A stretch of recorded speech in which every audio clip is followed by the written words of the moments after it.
మాజీ ముఖ్యమంత్రి కేసీఆర్ గజ్వేల్ ఎమ్మెల్యేగా ప్రమాణ స్వీకారం చేయడానికైతే అసెంబ్లీకి చేరుకున్నారు కాసేపటి క్రితమే. సో లోపల పూర్తిగా ప్రత్యేక పూజలు చేసిన తర్వాత ఎల్ఓపి లీడర్గా కూడా ఆయనే ఉన్నారు కాబట్టి ఆయన ఛాంబర్లో ఎల్ఓపి లీడర్గా ప్రత్యేక పూజలు చేసిన తర్వాత ఎమ్మెల్యేగా ప్రమాణ స్వీకారం చేయబోతున్నారు. సో ఇది మనకు ఉన్నటువంటి ఇన్ఫర్మేషన్. అయితే 8వసారి ఆయన ఎమ్మెల్యేగా ప్రమాణ స్వీకారం చేస్తున్నారు. సో మనకి అందరికీ తెలుసు Kamareddy and as well as Gajwel నుంచి 2 ప్రాంతాల నుంచి ఆయన పోటీ చేశారు. బట్ ఆయన గజ్వేల్ నుంచి గెలుపొందారు. సో ఆయన గజ్వేల్ నుంచి గెలుపొందిన తర్వాత అప్పుడు అందరూ ఎమ్మెల్యేలు అంటే 119 మంది ఎమ్మెల్యేలు 118 మంది ఎమ్మెల్యేలు ఆల్రెడీ ప్రమాణ స్వీకారం చేశారు. కానీ మనందరికీ తెలుసు ప్రమాణ స్వీకారం ఆ నెక్స్ట్ డేనే ఆయన దానికంటే ముందు రోజు ఆయన ఫామ్ హౌస్లో కాలిజారు పడిపోవడం, ఆ తర్వాత ఆయనకి ఆపరేషన్ జరిగింది, దెన్ రెస్ట్లో ఉన్నారు. ఈరోజు ప్రమాణ స్వీకారం చేయడానికైతే అసెంబ్లీకి రావడం జరిగింది. చాలామంది బీఆర్ఎస్కి సంబంధించిన నాయకులు పెద్ద ఎత్తున అసెంబ్లీ దగ్గరికి అయితే చేరుకున్నారు. ప్రమాణ స్వీకారం చేయడానికి కేసీఆర్ వస్తున్నారు అని తెలిసిన తర్వాత అయితే చాలామంది వివిధ ప్రాంతాల నుంచి అండ్ తెలంగాణ రాష్ట్ర వ్యాప్తంగా నుంచి కూడా చాలామంది వచ్చి ప్రమాణ స్వీకారం ఆయన చేస్తూ ఉంటే అసెంబ్లీ దగ్గరికి వచ్చి ఆయనకు సంఘీభావం తెలుపుతున్నారు. అండ్ మా లీడర్ బయటకు వచ్చారు, ఆఫ్టర్ 2 months తర్వాత ఆయన బయటకు వచ్చారు కాబట్టి ఆయన ఎట్లా ఉన్నాడు ఏంటి, మరి లోపలికి తనే నడుచుకుంటూ వెళ్ళారా, ఇట్లా చాలామంది కామన్ మ్యాన్ అండ్ ఈవెన్ బీఆర్ఎస్కి సంబంధించిన కార్యకర్తలు అయితే చాలా ఎక్సైటింగ్గా ఎదురు చూస్తున్నారు. అసెంబ్లీ గేట్ అంటే ఈ లోపల ఇదో దారి. సో లోపలికి వెళ్ళడానికి కూడా చాలామంది ప్రయత్నిస్తున్నారు. బట్ సెక్యూరిటీ రీజన్స్ వల్ల మాత్రం లోపలిని ఎవరికి ఎలో చేయట్లేదు. వీళ్ళందరూ ఎక్కడి నుంచి వచ్చారు ఏంటి ఒక్కసారి అడిగే ప్రయత్నం చేయారు. ఎక్కడి నుంచి వచ్చారు? Nagarjuna Sagar madam. Okay, Nagarjuna Sagar. Okay, ఎప్పుడు వచ్చారు? ఉదయం వచ్చినాం మేడం. 8 గంటలకు వచ్చినాం. 8 గంటలకు వచ్చారు. ఓకే, మీ లీడర్ లోపల ప్రమాణ స్వీకారం చేస్తుండ్రు, ఎట్లా అనిపిస్తోంది అండ్ ఎట్లా ఉన్నారు అని అనుకుంటున్నారు? సో ఆయన చూడడానికి వద్దామని వచ్చినాం మేడం. ఆరోగ్యం ఎట్లా ఉందో ఎట్లా ఉన్నాడో మనం చూద్దామని వచ్చినాం మేడం. ఓకే, నాగార్జున సాగర్ నుంచి. నాగార్జున సాగర్ నుంచి వచ్చారు. అవును. ఓకే, ఏం ఎక్స్పెక్ట్ చేస్తున్నారు? ఇప్పుడు 10 ఏళ్ల పాటు మీరు అధికారంలోకి ఉన్నారు, దెన్ ఇప్పుడు ప్రతిపక్షము, మరి ఎట్లా ఉంటుంది పాత్ర ఏంటి అనేది ఏమనుకుంటున్నారు? ఇప్పుడు ఆయన రెస్ట్ తర్వాత వచ్చి ఇప్పుడు ఈరోజు ప్రమాణ స్వీకారం చేశారు, ఏమనుకుంటున్నారు? ఇక ఇప్పుడే కదా మేడం గవర్నమెంట్ వచ్చింది, ఇక దానికి టైం ఎట్లా ఉంటుందో, ప్రజల పరిపాలన ఎట్లా ఉంటుందో ప్రజలను బట్టి స్పందన ఉంటుంది మేడం. ఇప్పుడైతే కేసీఆర్ గారు ఉంటే మంచిదని అనుకుంటున్నాం. ప్రతిపక్షంలో ఉన్నారు కేసీఆర్. ఎందుకు ఓడిపోయినారని అనుకున్నారు? అంటే వాట్ ఈస్ ద రీజన్ అనుకున్నారు? ఇక అది సీట్లు మార్పిడి చేస్తే గెలిచేటోళ్ళు, సీట్లు మార్పడం కారణం వల్ల. మీరు కూడా అదే అనుకుంటున్నారా? కరెక్టేనా అది? వాస్తవమే. అవునా? అవునా, ఎన్ని సీట్లు మారిస్తే బాగుండేది? నాకు తెలిసి అయితే ఇక 20-23 సీట్లు మారుస్తే గెలిచేది. 11 సీట్లు మారుస్తే 9 సీట్లు గెలిచినాయి. అదే 23 సీట్లు మారుస్తే మళ్ళీ గవర్నమెంట్ టీఆర్ఎస్ వచ్చేది. అచ్చా, ఆ డిసిషన్ కరెక్ట్ అయింది. ఇంకా కొన్ని కూడా మార్చుంటే బాగుండేది, అంతేనా? అవును, వాస్తవం. అచ్చా, ఓకే. అంటే గతంలో ప్రచారం జరిగింది 40 సీట్లు మార్చుంటే బాగుండేదని. సో కరెక్టే అనిపించిందా మీకు? 40 సీట్లు మార్చి ఉండాలి. 30 సీట్లు మాక్సిమం మారిస్తే గవర్నమెంట్ మళ్ళీ అదే వచ్చేది మేడం. ఓకే, అదే పెద్ద దెబ్బ అయిందా? అదే మైనస్ పార్టీకి. సీట్లు మారిస్తే కొంచెం క్యాండిడేట్ల మీద వ్యతిరేకత ఎక్కువ ఉన్నది కాబట్టి చేంజ్ చేసేస్తే మళ్ళీ కేసీఆర్ గారు ముఖ్యమంత్రి అయ్యేటోళ్ళు అని చేంజ్ చేయకపోవడం వల్ల పార్టీ దెబ్బతిన్నది. మీ ఎల్ఓపి నాయకుడు కేసీఆర్ కూడా ఇప్పుడు పార్లమెంట్ ఎలక్షన్స్లో పోటీ చేస్తే బాగుంటుంది అని ఒక అభిప్రాయం అయితే వ్యక్తమవుతుంది అన్న. మీ అభిప్రాయం ఏంటి? కరెక్టేనా వాళ్ళు పోటీ చేస్తే బాగుంటుందా? బాగానే ఉంటుంది మేడం, పోటీ చేస్తే మంచిగా ఉంటుంది. ఓకే, అది తెలిసేది మంచిగానే ఉంటుంది. కొంచెం సీట్లు చేంజ్ అప్ చేస్తే కొంచెం బాగుంటుంది. పోయినసారి చాలా నష్టపోయినాం, ఈసారి కూడా కొంచెం నష్టపోకుండా కొంచెం పార్టీని బలోపేతం చేయాలి. కొంచెం జనాలకు తెలిసి ఉన్న క్యాండిడేట్లకి టికెట్ అనౌన్స్ చేయాలి. అట్లయితే మంచిగా ఉంటుంది నా అభిప్రాయం. ఓకే, సో చాలామంది అయితే అభిప్రాయం అది. పార్లమెంట్ ఎలక్షన్స్ మీదనైతే ఫోకస్ చేసింది పార్టీ. మనం చూడొచ్చు ప్రస్తుతం ఇక్కడి నుంచే వెళ్తున్నారు. మనం కాన్వాయ్ చూడొచ్చు. బుత్తా సుఖేందర్ రెడ్డి గారు ప్రమాణ స్వీకారం చేయించాక వెళ్తున్నారు. సో ఆ కాన్వాయ్ మూవ్ అవుతోంది, మనం స్పష్టంగా చూడొచ్చు. సో కేసీఆర్ గారితో ప్రమాణ స్వీకారం చేయించిన తర్వాత గుత్తే సుఖేందర్ రెడ్డి గారి కాన్వాయ్ అది మూవ్ అవుతున్న పరిస్థితి మనం చూడొచ్చు. ఇంకో మేడం ఉన్నారు, ఒకసారి మాట్లాడే ప్రయత్నం చేద్దాం. ఎక్కడి నుంచి వచ్చారు? చార్మినార్. ఓకే, చార్మినార్ నుంచి వచ్చిరా? ఓకే, మీరేంటి అంటే పార్టీలో బీఆర్ఎస్ పార్టీలో ఏంటి? బీఆర్ఎస్ పార్టీలో నేను చార్మినార్ డివిజన్కి మహిళా వైస్ ప్రెసిడెంట్, స్టేట్ కూడా మహిళా వైస్ ప్రెసిడెంట్. అచ్చా, ఓకే. మీ పార్టీ బాగా చేసింది ఇక్కడ కదా, బాగుంది.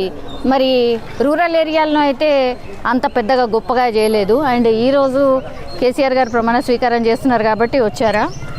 మీరు చెప్పిన దానికి ఫస్ట్ దానికి నేను సమాధానం చెప్తున్నామ్మా. హైదరాబాద్లోనే కాదు యావత్ తెలంగాణలో బాగా చేసింది కాబట్టి ఈరోజు సార్ వచ్చింది కాబట్టి ఆ అభిమానంతో మేము అందరం ఇక్కడ వరకు వచ్చినాము. ఈరోజు తెలంగాణ రాకముందు ఎట్లుండే, తెలంగాణ వచ్చిన తర్వాత ఎట్లుందో మేము జనాలకు చెప్పేది కాదు, కళ్ళు మూసుకొని గంతలు కట్టేటట్టు లేదు. ప్రపంచంలో ఎక్కడి నుంచైనా వచ్చిన వాళ్ళు ఈరోజు ఎన్ఆర్ఐస్, చిరంజీవి, రజనీకాంత్ అట్లాంటి పెద్ద పెద్ద వాళ్ళు వచ్చిన వాళ్ళే చెప్పిండ్రు. ఈరోజు మా సార్ ఏదో నేనేం చేయలేదు, చేసిన దానికి మేము ఇట్లా మాట్లాడుతున్నాం అనేది ఏం లేదు. కాబట్టి మేము గల్లా ఎత్తి చెప్పుకునే తగ్గట్టు మా కేసీఆర్ గారు ప్రగతి పదంలో తీసుకుపోయిండు. ఖచ్చితంగా మళ్ళీ మా కేసీఆర్ గారు ఎంపీ ఎలక్షన్ల తర్వాత ముఖ్యమంత్రి అవుతారు. ఖచ్చితంగా మళ్ళీ అవుతుంది. ఎట్లా అనేది మీకు మీడియా ఎట్లా ఇక్కడ నుంచి లాగుతారా? లాగేది ఏం లేదు, వచ్చేస్తారు. లాగాల్సిన పని లేదు. మీ వాళ్ళే ఇటు వస్తున్నారు అంటున్నారు కదా. అంటారు మా జనాలకు ఏమైందంటే వాళ్ళకు కళ్ళు మూపిచ్చేసి వాళ్ళకి ఇట్లా చేస్తాం అట్లా చేస్తాం అంటున్నారు. 100 రోజులలో చేస్తానన్నాడు. 6 గ్యారంటీలు ఎక్కడ పోయినాయి? 6 గ్యారంటీలు ఇంకా 100 రోజులు కాలే కదా, 50 రోజులే కదా అయింది. 50 రోజులలో కూడా ఏమైందో అది చెప్పాలి కదా. 2 ఇచ్చిండ్రు మహిళలకు. మీరు బస్ ప్రయాణం చేసిరా ఉచితంగా? బస్ ప్రయాణం చేసుకొని కాలు చేతులు ఎరగొట్టుకోవాలా ఏంది? మేము ఎందుకు బాగాలేదా? ఏడున్నది మీరే చెప్పాలి, మీడియా వాళ్ళే చెప్పాలి. బస్ ప్రయాణం ఇప్పుడు ఎట్లా ఉన్నది, ఏమున్నదో మీరే చెప్పండి. రోజు మీరు మీడియాలో చూస్తలేరా, న్యూస్లలో చూస్తలేరా? మహిళలు ఎప్పుడన్నా తెలంగాణ వచ్చిన తర్వాత జుట్లు పట్టుకొని కొట్టుకున్న దినాలు చూసిండ్రా మీరు? అయితే తప్పు పథకం అంటారా? పథకం బాగాలేదా? మహిళలే వద్దంటారు కదా, మహిళలే వద్దంటారు. సీఎం కూడా ఇప్పుడు అయినా మన సీఎం అనేది కూడా లేదు, మా సీఎం మా కేసీఆర్. కాబట్టి మహిళలే ఆ పథకం వద్దని చెప్తున్నారు. అదే బదులు ఉచిత విద్య పెట్టేది ఉండే ఆయనకు అంతా చేయాలనుకుంటే ఉచిత. కానీ మీరు ప్రామిస్ చేసిర్రు, మరి చేయలేదు కదా. ఏమేం చేయలేదు మేము. ఉచిత విద్య PG to LKG to PG వరకు ఉచిత విద్య అన్నారు. అసలు ఇంప్లిమెంట్ కూడా చేయలేదు కదా. కాలేదు, చూడండి మీరు. ఎక్కడైంది? ఎందుకు కాలేదు? అయ్యింది, ఖచ్చితంగా అవుతుంది. ఎక్కడైంది కదా, మొత్తం తెలంగాణలో అవుతున్నది. అది ఎక్కడైంది అంటే ఏం చెప్పలేం కదా. తెలంగాణలో ఎక్కడైంది మీరు చూసుకోవాలి. ఇప్పుడు ఇంత టెక్నాలజీ వచ్చిన తర్వాత ఎందుకు కాలేదు? అవుతున్నది, ప్రతి ఒక్కటి అవుతున్నది. తెలంగాణ రాకముందు ఎట్లుండే, తెలంగాణ 10 సంవత్సరాల పిల్లగాని 60 సంవత్సరాల పాలించిన వాళ్ళు ఏం చేయనప్పుడు 10 సంవత్సరాలలో టైం పడుతుంది కదా. ప్రతి ఒక్కటి చేసుకుంటూ వచ్చినాం. ఈరోజు అంటే ఉద్యోగాలది కూడా సార్ చేసిండు, కానీ చూపించుకోవాలి మేము. ఇట్లా రేవంత్ రెడ్డి లాగా అన్ని వేసి ఏమంటారు, టెంట్లు వేసి దాని కింద కూర్చోబెట్టి చూపించలే. మీడియా లేకుండా, సోషల్ మీడియా లేకుండా, ఇవన్నీ చేయకుండా చేయలేదు. ఈరోజు ఆయన ఏదో ఎండలో కూర్చోబెట్టి అందరికి ఇచ్చిండంటే కాదు కదా. పార్లమెంట్ ఎలక్షన్స్ రాబోతున్నాయి, 17 ఉంటాయి పార్లమెంటు. మీకైతే MIM, మీ ఇలాకా MIMదే కాబట్టి ఇంకా మరి 16 సీట్లు ఎట్లా ఫోకస్ చేయబోతున్నారు? సారు సర్కారు 16 ఇదేనా? మళ్ళీ కారు 16 సారు కారు 16 ఇదేనా అంటే ఇదే ఖచ్చితంగా. మళ్ళీ మాకు 16 వస్తాయి. ఇప్పుడు ఇంతకుముందు 9 ఉండే, ఇప్పుడు 16 వస్తాయి. జనాలలో అవే అంటే వ్యతిరేకత ఇంకా ఎక్కువ చేసుకున్నాడు కాబట్టి ఇప్పుడు ఖచ్చితంగా వస్తాయి. ఓకే, సరే. ఇప్పుడు చాలామంది అంటున్నారు పెద్ద పెద్ద లీడర్స్ మీ దాంట్లో ఎవరైతే ఉన్నారో, అంటే హరీష్ రావు గారు కావచ్చు, KTR గారు కావచ్చు, దెన్ కవిత గారు, and even LOP leader KCR గారు కూడా పార్లమెంట్ ఎలక్షన్స్లో పోటీ చేస్తే బాగుంటుంది అని ఒక అభిప్రాయం. మీ అభిప్రాయం ఏంటి? మీరు ఫస్ట్ దానికి మళ్ళీ జవాబు చెప్తా. లీడర్స్ కాదు, వారు ఉద్యమకారులు. తెలంగాణ తీసుకొచ్చిన రాజకీయ పార్టీ అయిపోయిందని LOP లీడర్ అండ్ కేసీఆర్ గారే చెప్పారు. కేసీఆర్ గారు చెప్పిండ్రు, కానీ కేసీఆర్ చెప్పిన దాంట్లో చాలా దూరం ఆలోచించి చెప్తాడు సారు. ఉద్యమకారులు కాబట్టి ఉద్యమంలో తెలంగాణ తీసుకొచ్చిన వాళ్ళు ఈరోజు పోటీ చేసే అధికారం కూడా ఉన్నది వాళ్ళకు. ఖచ్చితంగా జనాలు వాళ్ళని స్వీకరిస్తారు. ప్రగతి పదంలో పోదాము. మళ్ళీ ఒక 20 సంవత్సరాలు వెనకకి తీసుకొని పోయిండు మనను కాంగ్రెస్, మళ్ళీ వెనకకి తీసుకొని పోయిండు. ఎక్కడ ఉన్నది ఈ ఫామ్స్ ఇవన్నీ నింపుకుంటా జనాలను, లేడీస్ను మళ్ళీ అదే చెప్పుల లైన్లలో పెట్టుకుంటా ఇవన్నీ ఎక్కడ పడ్డాయి? ఇప్పుడు మహిళలకు ఇస్తా అని చెప్పారు, 2500 ఇస్తాను రాగానే 9వ తారీఖు కాగానే ఎక్కడ పడ్డాయి? ఇప్పుడు ఉన్న పెన్షన్లే పడలేదు, రైతు బంధు లేదు, రైతు బీమా లేదు. ఆయన ఏం చేస్తున్నాడు అసలు ఆయనకే అర్థమైతలేదు. ఆయన మేస్త్రి కాబట్టి ఆయనకు అర్థం కాదు, ఈ జన్మలో అయితే కాదు ఆయనకు. కాబట్టి ఆయన ఖచ్చితంగా ఒక 6 నెలల్లో పోతుంది. మళ్ళీ ఖచ్చితంగా మా కేసీఆర్ ప్రభుత్వమే వస్తుంది. ఇప్పుడు GHMC మాజీ డైరెక్టర్ శివ బాలకృష్ణ ఎవరైతే ఉన్నారో ఆయన మీద పెద్ద ఎత్తున ఆరోపణలు వచ్చాయి. ఈవెన్ సిఎస్గా ఉన్నటువంటి సోమేష్ కుమార్ గారి మీద కూడా ఆరోపణలు వస్తున్నాయి, చాలా ఆరోపణలు వస్తున్నాయి. ఎందుకు ఇట్లా జరుగుతోంది? ఏసీబీ కస్టడీలో ఉన్నారు, మరి నిజాలన్నీ బయటకు వస్తున్నాయట. నిజాలన్నీ నేను మీకు మళ్ళీ ఒకసారి చెప్తున్నా, తెలంగాణ రాకముందు కాంగ్రెస్ గవర్నమెంట్లో ఎన్నో బయటపడ్డాయి. అవన్నీ మా సార్ బయటికి తీపియలేదు. అట్లా తీపించినట్టే ఈరోజు ఎవరు ముఖాలు ఇక్కడ ఉండకపోతుండే. ఇప్పుడు నిలబడ్డ ఎమ్మెల్యేలు మినిస్టర్లు ఇచ్చిన వాళ్ళు ఎవరు ఉండకపోతుండే. అప్పుడు చేసింది ఇప్పుడు ఒక సోమేష్ కుమార్ జాగాలో ఇంకోటి ఇట్లాంటి కాంగ్రెస్ వాడు ఎవడన్నా ఉన్నా కానీ చేస్తాడు. ఇప్పుడు మళ్ళీ కాంగ్రెస్ గవర్నమెంట్లో ఒక 1 ఇయర్లో బయటపడాయా? ఎవరు చెయ్యరా? చేస్తారు. అంటే కామన్ అని చెప్తున్నారా మీరు? కామన్ కాదు, కామన్ అనే మాట కాదు. కామన్ చేసి ఆ పదవిలో ఉన్న వాళ్ళు చేసిండ్రేమో. ఇప్పుడు రుజువు కాకముందు మనం ఎవరిని అనేటట్టు లేదు కదా. తన మీద చెప్తున్నారు. మరి ఆరోపణలు ఎందుకు వస్తున్నాయి? ఆరోపణలు వస్తాయి మేడం. ఆరోపణలు కేసీఆర్ మీద 14 లక్షల రైతు బంధు ఆయనకు ముట్టిందట. అవసరమా? 14 లక్షలు అంటారు, 40 లక్షలు అంటారు, 50 నోటికి నరం లేని నాలుక ఇది. ఎన్నో చెప్తాము. ఇప్పుడు మోదీని కూడా అంటున్నాము, ఇప్పుడు రేవంత్ రెడ్డిని అంటున్నాము, అందరిని అంటాము. అవి రుజువు కావాలి కదా మేడం. రుజువుగా అంది ఎవరిని ఏం అనలేము. ఆ పదవిలో ఉన్నప్పుడు అవుతుంటాయి. ఇప్పుడు ఆపోజిషన్ కాబట్టి ఖచ్చితంగా తప్పులు తీస్తారు. మంచిగా చేసినావు అని ఏదైనా చూపిస్తున్నారు. తెలంగాణలో ఇక్కడ బాగుంది, ఇక్కడ చేసినావు కేసీఆర్ చేసినట్టు ఎవడన్నా చేసిండా? ఎవడన్నా మొగోడు తెలంగాణ వచ్చిన తర్వాత ఈ ప్రగతిలో ఇండియా లెవెల్లో ఎవరు చేసిండ్రో చూపించమని. ఇండియా లెవెల్లో ఇదే బీజేపీ గవర్నమెంట్లో ఇదే ఉన్న ఒక కర్ణాటకలో వీళ్ళు చేసుకున్న ఒక 1 ఇయర్ కింద చేసిండ్రు. అక్కడేం చేసిండ్రు? ఇప్పుడు అంటే ఎక్కడ మనము ప్రగతిని చూపిస్తున్నారో అక్కడ చూపించమని చెప్పండి. మంచిగా కూడా చూపించాలి కదా. అన్ని చెడ్డయ్యే ఆపోజిషన్లో చూపించడం కాదు కదా. ఇప్పుడు మీరు అన్నట్టు జనాలకు చూస్తున్నారు పెడుతున్నారు అంటే అవన్నీ కాదు. కామన్ అది. ఏదో చిన్న దగ్గర తప్పు అవుతుంది. 10 ఏళ్లలో ఎక్కడ తప్పు కాంది ఎవడు చేస్తాడు? శ్రీరామచంద్రరాసుని చేయలేదు. ఇక కేసీఆర్ గారికి ఎక్కడ ఉంటుంది అది? వీళ్ళందరూ రాక్షసులు, ఆయన ఎంబడి పడ్డారు, పడి ఎట్లయితే బయటికి మళ్ళీ గుంజాలన్నట్టు చూస్తున్నారు. ఒక్క నెంబడికి ఇంతమంది మేడం, ఒక బక్క పల్సన ఆయన ఎంబడికి ఇంతమంది వాడి చేస్తుంటే ఎక్కడ నెగులుతాడు ఆయన? మళ్ళా జనాలు ఏడుస్తున్నారు. ఏడుస్తురా? ఎక్కడ చూడండి, మీకు ఎన్ని మీడియాలో మీరే చూపించాలి. మేం కాదు, మేము చూస్తలేము. మేము మీలాగానే మాట్లాడటోలేము. జనాలు ఎన్నో మీడియాలో చూస్తున్నారు కదా. సోషల్ మీడియా ఓపెన్ చేయండి. జనాలు ఏడవని లేకపోతే నాకు అడగండి.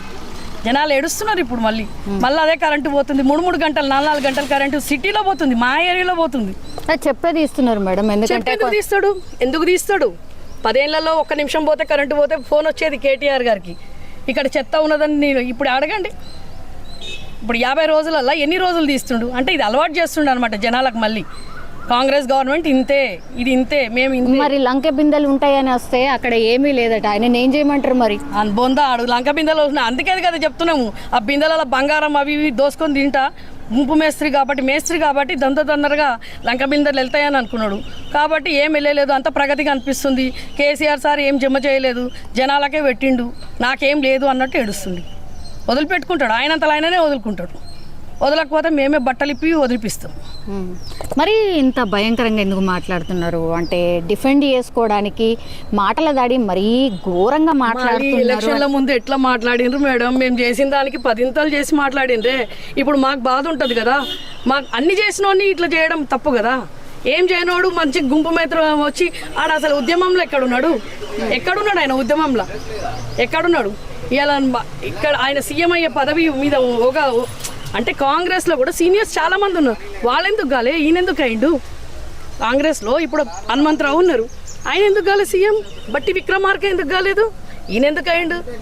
రెడ్డిలది చూయించుకోవడానికి ఈయనకి మొత్తం చంద్రబాబు నాయుడు గారు సపోర్ట్ చేసిండు. మా సార్ని కేసీఆర్ గారిని ఎన్నోసార్లు ఇష్టం ఉన్నట్టు తిట్టిండు. అయినా భరించడం. ఎందుకంటే మాకు ఒక మర్యాద, ఒక కట్టు, అమ్మ మనది సంస్కారమైన పార్టీ అని చెప్పేసి మాకు చెప్పిండు సారు. ఈరోజు ఆయనను పట్టుకొని వాళ్ళ ఫ్యామిలీని పట్టుకొని మమ్మల్ని బీఆర్ఎస్ వాళ్ళని పట్టుకొని తిట్టడం చేయడం మేము ఎట్లుకుంటాం? ఇప్పుడు ఇవన్నీ బయటకు ఎట్లా వస్తున్నాయి? ఇంతకుముందు ఏం చేసిండ్రు మీరు? ఎక్కడున్నారు మీరు? కాంగ్రెస్ ఎక్కడుంది అసలు? తెలంగాణ ఉద్యమంలో కాంగ్రెస్ ఎక్కడుంది నేను అడిగేది. ఇచ్చింది కాంగ్రెస్ కదా. కాంగ్రెస్ ఇచ్చిందంటే ఆమె సోనియా గాంధీ, ఆమె ఎక్కడో ఉన్నది, ఆమె ఢిల్లీలో ఉన్న ఆమె ఇచ్చింది. అంటే ఇవన్నీ మేము పోరాటంటే ఆమె ఇచ్చి ఆమె చేతులదా?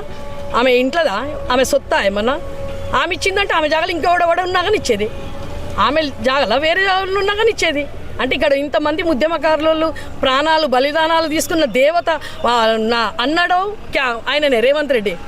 తెలుగుదేశంలో ఉండే బలిదేవత ఆమె అని అన్నాడు. ఇప్పుడు ఆమెనే దేవత అయిపోయింది. మీ నాయకుడు కూడా చెప్పిండ్రు కదా, సోనియా గాంధీ వల్లే తెలంగాణ వచ్చింది, లేకపోతే ఆమె ప్లేస్లో నేను ఉంటే కూడా ఇచ్చేదాన్ని. ఆమె ప్లేస్లో ఆ సిచ్యువేషన్ని బట్టి ఎవరైనా ఇస్తారు. మీరున్నా ఇస్తారు, నేనున్నా ఇస్తా కదా. ఆమె దేవతేత కాదు కదా. ఆమెని తిట్టినోడు ఈరోజు ఆమె కాలు పట్టుకుంటుండు. ఆ రోజు తెలంగాణ వచ్చిన తర్వాత కేసీఆర్ గారు వాళ్ళ ఫ్యామిలీ పోయి కలిస్తే ఎన్నో పట్టిండు. మొన్న స్టేడియంలోనే వాళ్ళ పెళ్ళాము పిల్లలు కొడుకు అల్లుండి పట్టుకొని కాలు మొక్కిండు. ఆయననేమనాలి అంటే మాకు ఆపోజిషన్ వాళ్ళకి మాట్లాడడానికి రాదా? మేము పట్టించుకోలేదు, ఇట్లాంటి చిల్లర వాళ్ళని పట్టించుకోకపోతుంటుంది. కానీ ఇప్పుడు ఆయన మాట్లాడిన దానికి మీకు నేను సమాధానం చెప్పాల్సి వస్తుంది. ఆయన మాట్లాడితే మాట, మేము మాట్లాడితే కాదా? ఇంకెవ్వరం ఇంకా స్టార్ట్ చేయలేదు. స్టార్ట్ చేసినామంటే తట్టుకోలేడు. మా అట్లాంటి వాళ్ళు ఎంతోమంది ఉన్నారు. నేను వాళ్ళ ముంగట వాళ్ళ సీనియర్స్ ఇంకా చాలామంది ఉన్నారు. ఒక మర్యాద అనేది ఇప్పటివరకు బీఆర్ఎస్లో చూపించారు. ఇక ముందు చూడండి, ఇక ముందు ఇంకా ఓల్ సిటీకి నుంచి వెళ్ళినామంటే బయట తట్టుకోలేరు వాళ్ళు బీఆర్ఎస్ నుంచి. మా లోపల బాధ ఇప్పుడు మా ఉద్యమం చేసిన సారు తెలంగాణ తెచ్చిన ఆయన ఎంబడి ఎంతోమంది చేశారు, చేయలేదని అంటలేము. కానీ అట్లాంటి మనిషిని పట్టుకొని చేయడం చాలా తప్పు. మాట్లాడము, చేయడము, ఇవన్నీ తిట్టుడు, ఎన్నో అసలు లెక్కలేనన్ని పథకాలు చెప్పిండు. 420 అంటే 420 ఇచ్చిన ఆయన ఎక్కడున్నాడు ఇప్పుడు? ఆయన సర్దుకోవడంలో అన్నారు కదా లంక బిందెలు, అవి వెతుక్కోవడంలోనే సరిపోయింది. ఎక్కడెక్కడ వెతుక్కుంటున్నాడో ఏమో మళ్ళీ. అవి వెతుక్కుంటే అవి కూడా ముల్లే మూట చదువుకుంటాడు, ఆయన కూడా పక్కకి జరిగిపోతాడు.